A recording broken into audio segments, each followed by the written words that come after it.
In this video, we'll be covering the assembly and construction of the S8E shocks as used on the VS410 Phoenix Portal. First, noting the instructions of these shocks show the assembly of the lower cartridge. However, these do come partially assembled, so you will not need to assemble that portion of the shock. The exploded view is shown so that you have the information in the case that you need to do a complete rebuild. These shocks do have a C-clip on the bottom, so to replace that lower cartridge you will need a set of snap ring pliers with a very small tip, and I'll link to a set that has worked for me in the description below. But for the initial assembly you don't need that, and all of this work is already completed. Locate one of the shock shafts and one of the E2 clips. Put the clip onto the lower groove and snap it into place with a pair of pliers. With the clip in place, clip off one of the pistons from this tree and slide it over the shock shaft. You can put the chamfered side down, leaving the largest diameter towards the top. Locate another clip and put it on the top groove. With this shock shaft assembled, now's a good time to add a little bit of lubricant to these lower threads before pushing it through the cartridge. At this time, you can either use the included shock oil to do this, or you can even use some of the assembly grease that was provided with the kit. You can also use something like green slime, which is also a very popular lubricant to use when assembling shocks. By applying a lubricant to the threads, it reduces the chance of scarring the lower seals on the shock. This will help prevent leaking. Once you've done that, then you can insert this shock shaft into the shock body and push it through that lower cartridge. Do this as smoothly as possible, just to try and give yourself the best chance of keeping those seals intact as possible. Once it's through, locate the shock end with this small tab off the side. At this point, it's a good idea to either use some shock shaft pliers or a set of regular pliers with a soft material on the inside of the jaws to try and not make scratches on the polished portion of the shock shaft. This is for the same reason as we lubricated the threads. If you make any marks on the shock shaft, as that travels up and down through those seals, it can continue to mark and scar them, and that will allow oil to get past. Hold the shock shaft with your pliers and tighten on that lower rod end. Thread that rod end on just until the threads disappear on the shock shaft. Now locate the threaded spring collars. These install with the smooth portion of the shock collar down towards the rod end. If you experience a shock collar that's a little bit too tight, you can put them into a set of pliers and give them just a very gentle stretch. With the shock collar in place, you can then place the spring over the lower rod end and then locate the lower spring cup. The slit in the lower spring cup will line up with the tab on the rod end.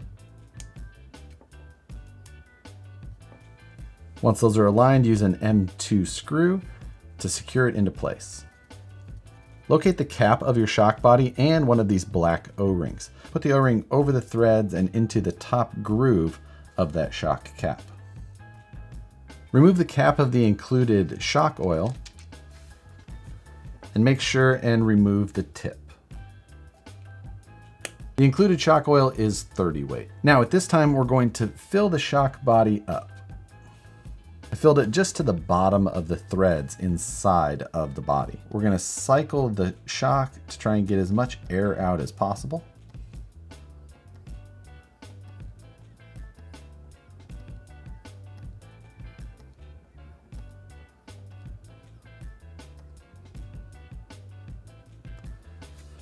And then we're going to add just a little bit more shock oil.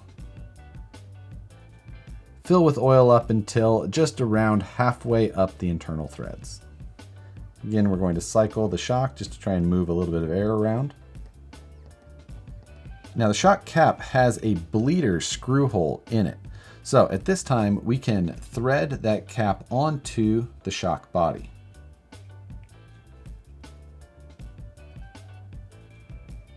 Using a paper towel or a napkin, at this point you should be able to cycle the shock up and some fluid should come out of the cap at full compression. Wipe off any excess that comes out. Do it a couple more times to make sure that no extra continues to come. and then locate the M2x4 screw and one of these small white washers. Put the washer over the screw and install the screw into the body. I prefer to do this at full compression. Don't over tighten that screw as it's fairly short and going into plastic. The shock should have full range of motion and be smooth the entire time. Now repeat those steps 3 more times. With the 4 shocks assembled now, we can press in the pivot balls. There's 2 different sizes of pivot balls. One is shorter than the other. The shorter of the 2 pivot balls is the pivot ball that will get pressed into the top cap of the shock. You can snap these in easily with a pair of pliers.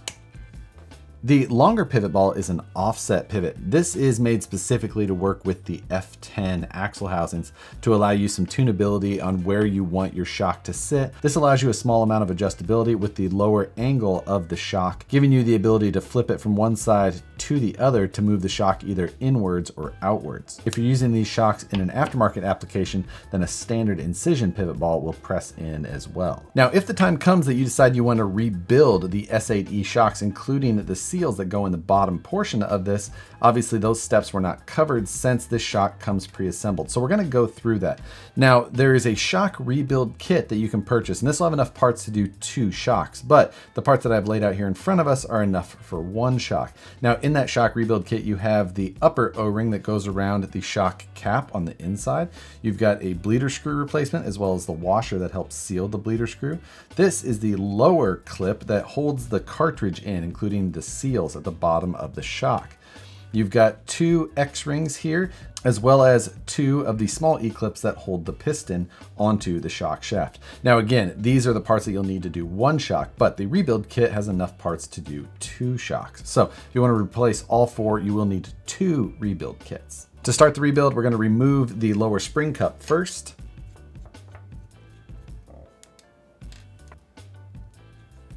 Followed by the spring.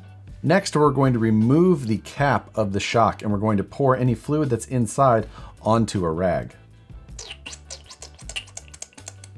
Get as much fluid out as you can just to make things as clean as possible. At this point, it's best to remove the lower rod end. Using a set of shock pliers, grip the shock shaft and remove the lower rod end. With the lower rod end off, we can actually push that shock shaft all the way through the shock body, and we can remove the shock shaft completely.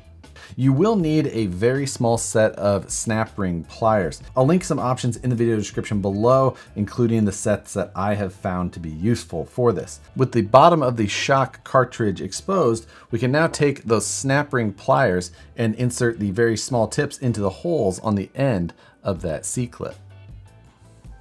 With the snap ring pliers engaged, you can squeeze the E-clip to compress it and then lift it straight out.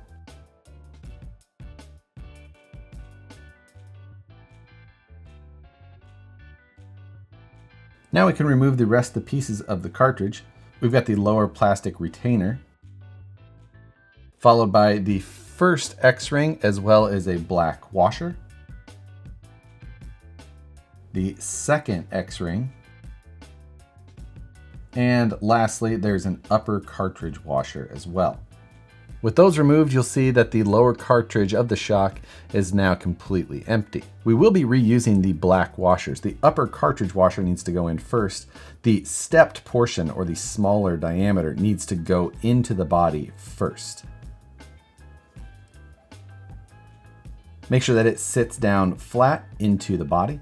Now at this point, we can use a new X-ring, reuse the black plastic washer, followed by the other X-ring. But one option to ensure that your X-rings are in the best health possible is to put them over the shock shaft before compressing the cartridge. So if you want to go that route, you can take the shock shaft and insert it back into the body.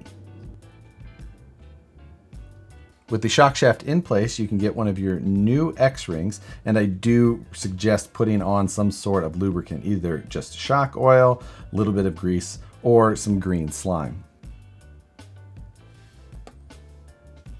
Work that onto the X-ring and then put it over the shock shaft. Follow that X-ring by the thin black plastic washer that we took out of the shock originally. Get your next X-ring. Again, apply some lubricant. And put it over the shock shaft.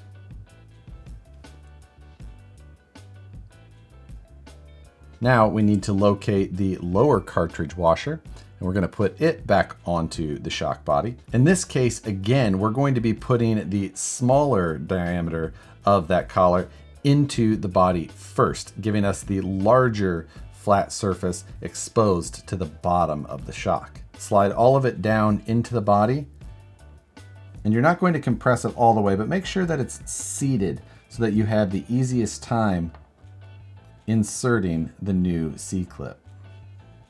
Now you could technically reuse the previous C-clip, but new ones are included. So we're going to take the new clip and we're going to put it onto our pliers. We're going to squeeze to compress. We're going to slide it over the shock shaft, down into the body, and release.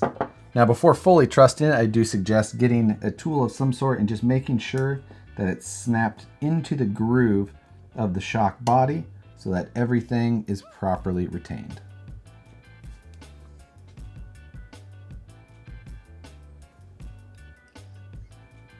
The reason why I like to put the shock shaft through the seals before putting them into the lower cartridge is just because that when the seals are compressed, they may have the ability to swell a little bit, and pushing the threads to it could then cause some damage. We went through precautions at the beginning of this video to protect them from damage as best as possible, but this method gives you the best chance of keeping those X-rings in perfect condition. Now at this point, we can reinstall the lower rod end.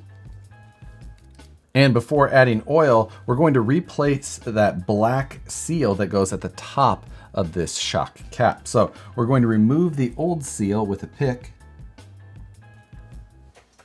And then we're going to locate our new upper seal and put it over the cap.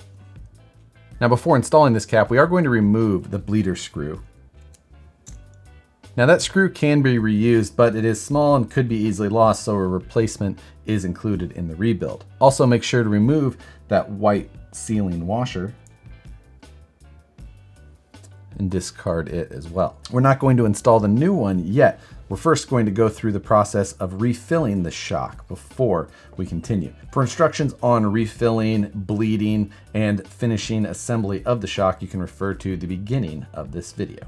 That completes the assembly of the S8E shocks. For further instructions on installation of the shock into the chassis, please refer to videos linked in the description below. If you have any questions on the assembly of these shocks, feel free to comment below.